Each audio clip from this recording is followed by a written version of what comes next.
റൈറ്റിലേക്ക് ആദ്യം തിരിച്ചു വയ്ക്കുന്നത്. ഓക്കെ, ഇനിയും നോക്ക് ബാക്കിൽ എന്തെങ്കിലും വണ്ടികൾ വരുന്നുണ്ടോന്ന്. അപ്പൊ ഒന്ന് വെയിറ്റ് ചെയ്യുക, അത് പോകുന്നവരൊന്ന് വെയിറ്റ് ചെയ്ത് കൊടുക്കണം.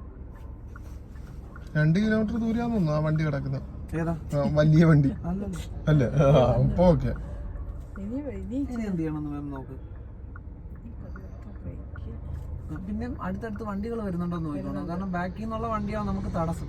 എതിരെ വരുന്നവര് നമുക്കൊരു തടസ്സമല്ല. ബാക്കിൽ വണ്ടി ഇല്ലാത്തപ്പോൾ നമുക്ക് ഇറങ്ങാൻ പറ്റില്ല. കാരണം വട്ടം കറങ്ങി വേണം നമുക്ക് പുറത്തിറങ്ങാൻ. ഇനിയിപ്പോൾ അതൊക്കെ മൂവ് ചെയ്യട്ടെ. മൂവ് ചെയ്യുന്നതനുസരിച്ച് വണ്ടി എങ്ങോട്ട് കൊണ്ടുവരണോ അങ്ങോട്ടേക്ക് കൊണ്ടുവന്നുകൊണ്ടിരിക്കും. സ്റ്റിയറിങ് എങ്ങോട്ടാ കൊണ്ടുവരണ്ട? വരട്ടെ, അത് തന്നെ. ഓക്കെ ആണോ? കൈ വിരൽ വെച്ച് ലോക്ക് ചെയ്ത് പിടിക്കരുത്. ഓക്കെ, പോട്ടെ.